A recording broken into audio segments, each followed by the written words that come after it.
ॐ नमः श्री अतिराजाय विवेकानंद सूरये सच्चित् सुख स्वरूपाय स्वामिने तापहारिणे.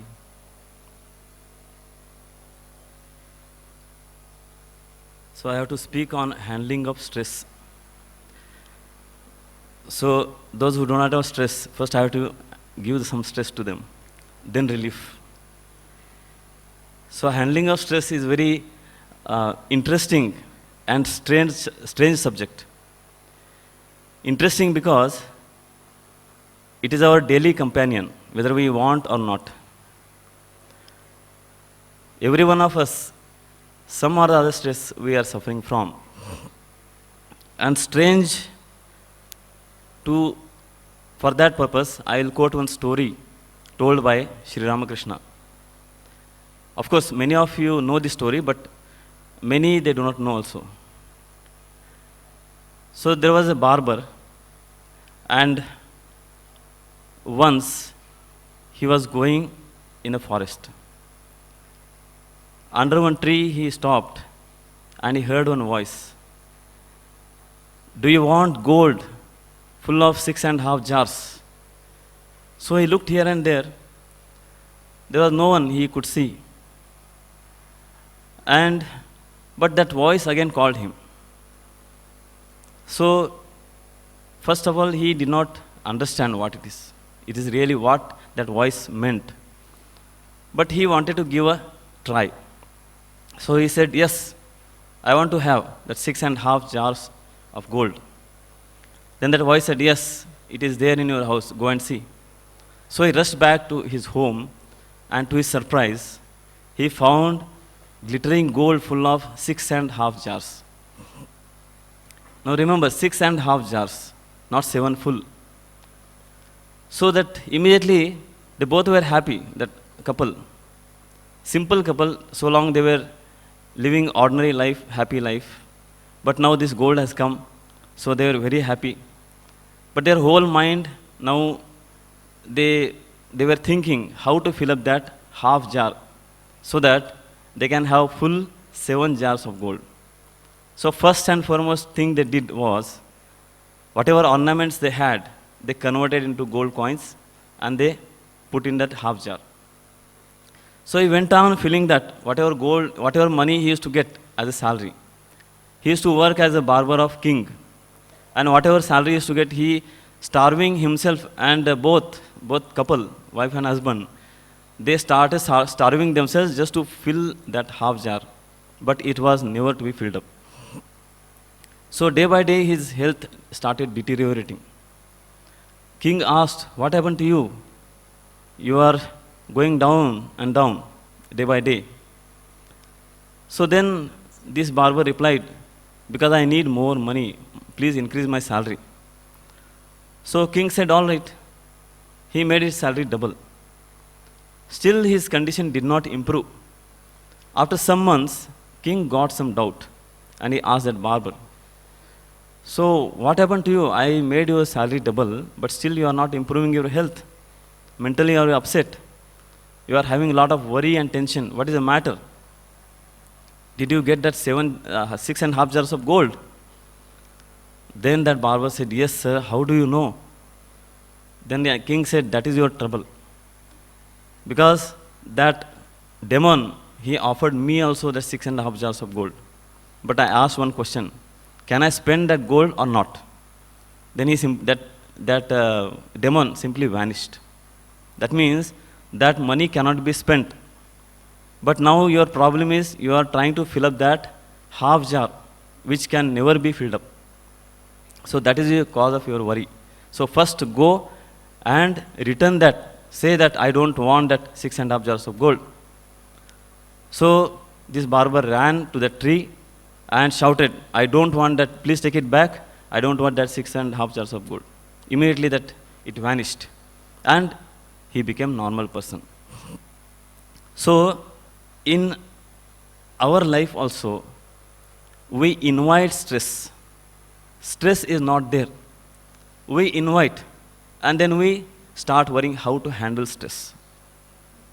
So first of all, why to invite? Suppose somebody asks you, there is one bad person in my house, how to handle him? Then the question comes, first of all, why should you invite bad person?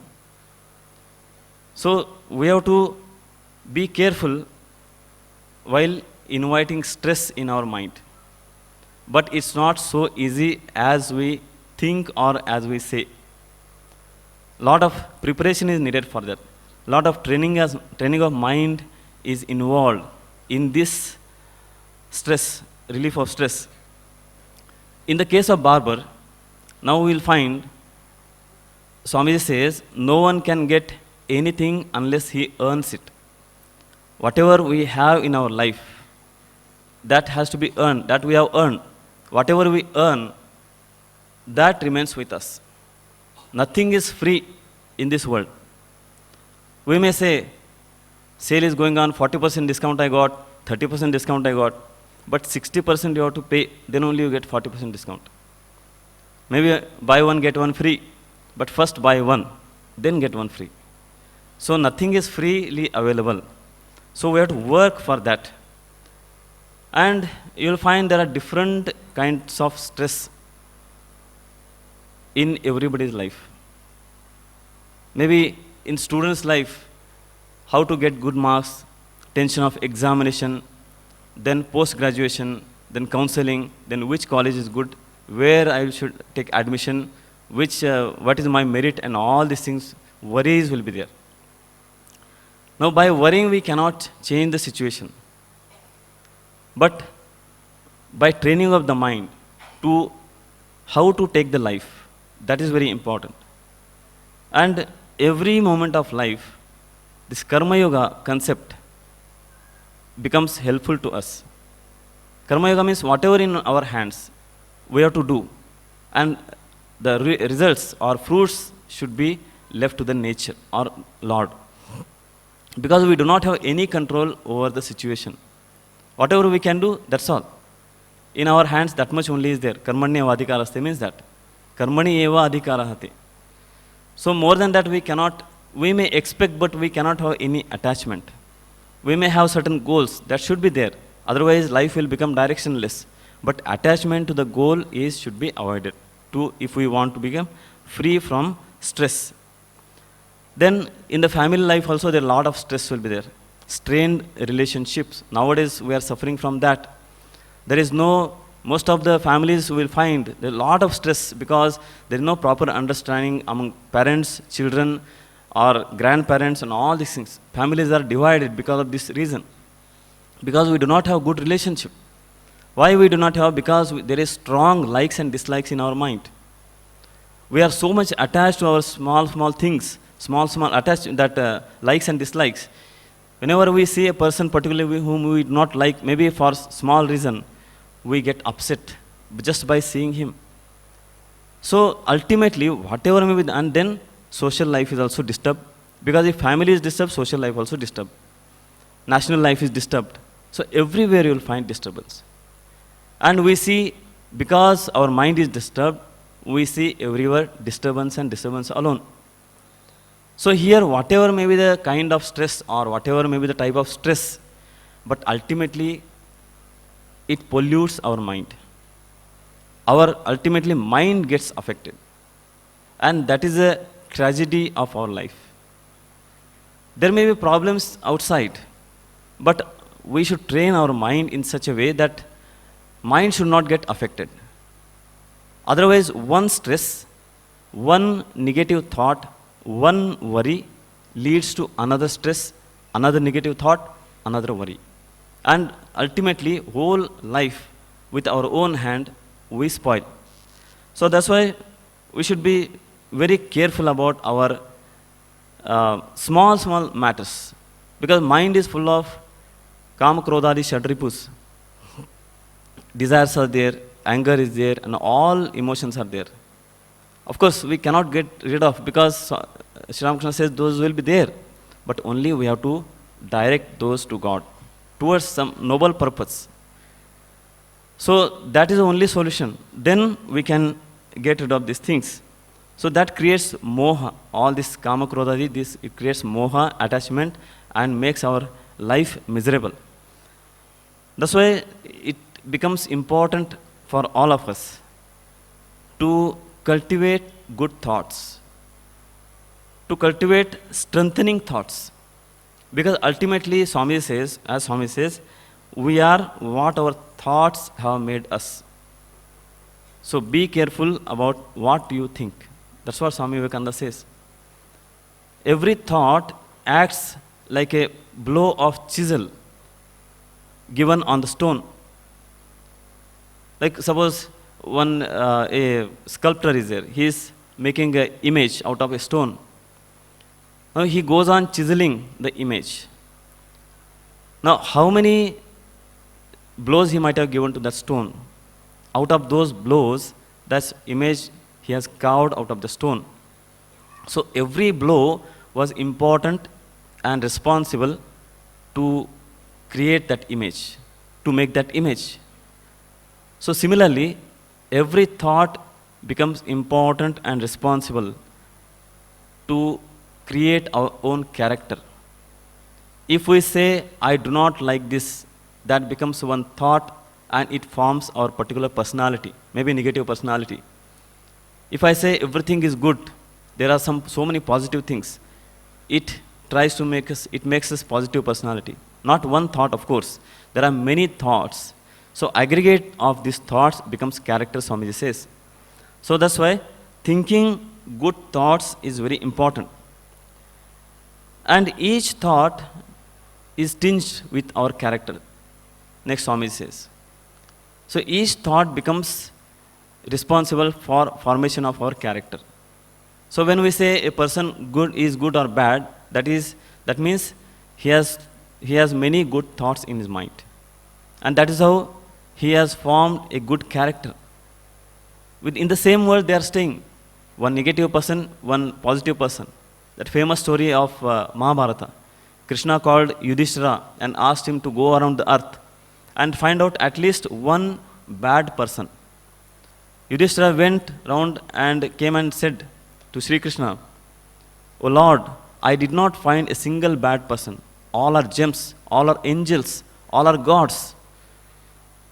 Then Sri Krishna called Duryodhana, asked him to go around the earth and find out to at least one good person.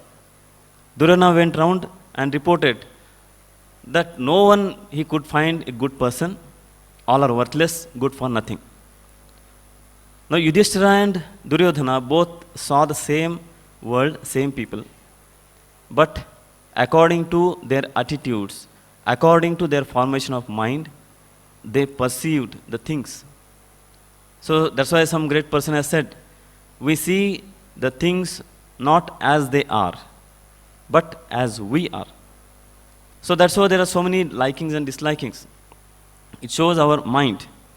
Then further Swami says about thought that whatever think that you will be. Whatever you think that you will be. If you think yourself weak, weak you will be. If you think yourself strong, strong you will be. In fact, similar to this quotation, there is a sutra in Raja Yoga also. It says, Vitarka badane pratipaksha bhavanam. If any weakening thought or worrying thought enters your mind, then you have to counteract the thought with strong positive thought or strengthening thought. That is the only solution. There is no external solution for that. Of course, external solutions, again, it is meant for training of the mind. So how important this thought is, that we need to understand. If we really want to develop in a right direction or change the wrong direction. So Swami says truth, purity and unselfishness. Truth, purity and unselfishness. Wherever these are present, there is no power to crush the possessor thereof. Very strong statement. So much power is there in truth, purity, in these things. But truth and purity, it is not so easy to cultivate. For that, some preparation is needed. Indriya Nigraha is very important. Today we find how much control we have on our own minds. It has to be cultivated right from the young age. Then only it is possible to carry on the life with good thoughts and with good mind. So that's why Viveka and Vairagya, these two things are very important. Detachment and discrimination. Discrimination of good and bad. Discrimination of right and wrong things. Discrimination between harmful and useful things. So this is Viveka and Vairagya. This, unless and until we practice these things, our mind cannot be trained. So how to achieve these things? Then Swami says, be pure and help others. That is one of the aspects of our life, helping others. Now, why should we help others? What that has got to do with our character or with our life? It is very clear, particularly to the devotees, that God is one, and God resides in not only every human being, but every being, charachara vasi. So every nook and corner of this universe, God resides. And that God is nothing but all goodness or all consciousness, Sat Chit Ananda. So that is everywhere. Ya Devi Sarva Bhuteshu, Matru Rupena Samsita, Bhranti Rupena Samsita, Kshuddha Rupena Samsita, all these things. So this God resides in every human being or every being in this form. So when we serve others, we indirectly, unknowingly, we serve God Himself. And serving others is not like doing some great obligation to others, but it is to widen our mind, to make our heart broad. Because by serving others, we are trying to please God. When we go to temple, we try to worship God, we try to please God. So similarly, when we serve others, that time we try to please the God within them. But if we go by appearance, then we don't find God. So that's why this purity comes only when this one of the aspects by serving others. It makes our heart broaden. Then there are so many aspects that organizing our life is very important. If our life is disorganized, any moment, any time we can get up or we can go to bed or whole day, that is very important, because this, although we may feel that these are all negligible things, but ultimately it affects our body and mind. And body and mind, these are the two instruments which we use for everything. So it is our duty, it is our foremost duty to keep these two things in good condition. Pampering should be avoided, but it should be in good condition. So mental training and physical training, both the things are very important. For that, some yogasana, then practice of pranayama, omkara, all these things are needed. Because good meditation, half an hour good meditation, it seems it gives so much energy that a person can carry on with enthusiastically whole week his works. And we, in that case, our mind becomes so strong that we find solution for everything. That's why Krishna says in Bhagavad Gita, Yukta Ahara Viharasya Yukta Chestasya Karmasu. Our whole life should be organized. There should be moderate eating, moderate ahara, moderate vihara, moderate working, and all these things. So there are so many solutions are there, but only ultimately practice is needed. Practicing every moment, that is important. Not a few minutes in the morning and evening, that is not a practice. So practicing every moment, it is needed. And mainly that expectation and comparison, these are the two factors which make our life stressful. Rather than we should replace it with acceptance and contentment. But you may get now many ideas in the coming speeches. But ultimately, whatever we like, whatever appeals to us, that we have to take and we have to sincerely start practicing. Then only we will be free from all the stress. Om Niranjanam Nityam Anantarupam Bhaktanukampa Dhrita Vigraham Vai ईशावतारं परमेशमीड्यं तं रामकृष्णं शिरसा नमामः.